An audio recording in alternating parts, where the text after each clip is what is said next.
একসাথে দুজন জুতা কিনছি, তোমার জুতা 6 লিটে গেছে আর আমার জুতা দেখে এখন নতুন চকচকা করতে হয়েছে। ওরে সর্বনাশ, এ কি হয়েছে রে? ওরে ওই আমার মাথাকে পানি ডাল রে। এই গাছ তো মরিচ বেশি দরই না, এত অল্প মরিচ ধরলে কাম হবো? হ্যাঁ, আজ 3 বছর ধরে মরিচ গাছ গাড়ছি, মরিচ গাছের কয়টিয়া মরিচ বেচলাম এর মধ্যে 3-4 লাখ 4 লাখ টাকা মনে হয় হয়েছে, 4.5 লাখ টাকার মতো মরিচ বেচছি। তাই হইলো আর 4টা মরিচ বেশি চললে বাজারে বেশি টাকা বেচা যায়। গাদা সিংকু ওরে গাদা সিংকু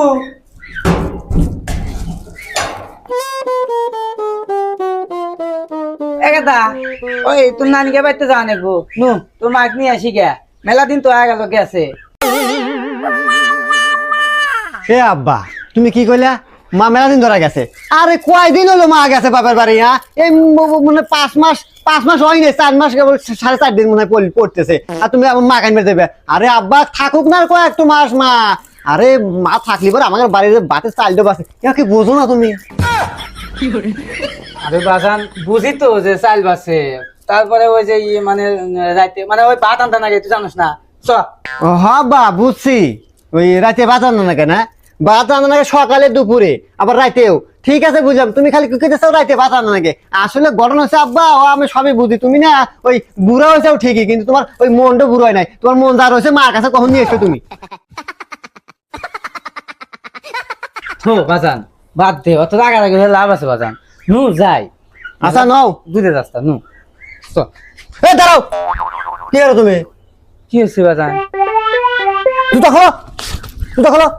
দেখছি কি সর্বনাশ করে গেছে রে, জুতা পড়ছে, জুতা মাইছে বেড়ে পরে, জুতা এবার কেতলা নিয়ে যাওয়া নাগে, তাহলে গেছেন জুতা থেকে। জুতা কয়দিন ধরে কিনতে এই দেখো, আমিও জুতা কিনছি তুমিও জুতা কিনতে, একসাথে দুজন জুতা কিনছি, তোমার জুতা 6 লিটে গেছে আর আমার জুতা দেখে এখন নতুন চকচকা করতে হয়েছে। তুতি বাজান আমার একমাত্র সওয়াল বাজান, আল্লাহ কাছে কি যে চাচ্ছিলাম আর কি যে পাছি আল্লাহ ভালো জানে। একমাত্র তোর কারণে বাবা আমি দেখ বিল্ডিং করে শুয়ে পাইতেছি বাবা, একমাত্র তুই আমার সুপুত্র সন্তান বাবা। বাবা চ দেরি করিস না, আমি জুতা এই যে কান্তান জীবনে আর করবো না। হ্যাঁ এই এখন ঠিক আছে, এদের মনে থাকে সব সময় জুতা এদের পরে কেতলা রাখবে, তাহলে জুতা টেকে। আচ্ছা বাবা চলো এই যাও, মেইন কথা তো যাওয়াই হয় নাই, তোমার হাতে কি? বাজান মেলা দিন পরে তো নানি ভাই যাইতেছি, এলে বললাম বললাম নানি হয় না তো। ওরে সর্বনাশ, এই গোল্লা নিতে যাও হসুর বাড়ি? তুমি কবে জানি হসুর বাড়িতে ঘুরে আসলে মিষ্টি নিয়ে? 1 বছর হয় নাই কে? হ্যাঁ, এইভাবে যদি তুমি মিষ্টি নিয়ে হসুর বাড়ি যাও, গোল্লা নিয়ে হসুর বাড়ি যাও, তাহলে না আমাদের সংসার সর্বনাশ হয়ে যাবো, তুমি জানো না এগুলা?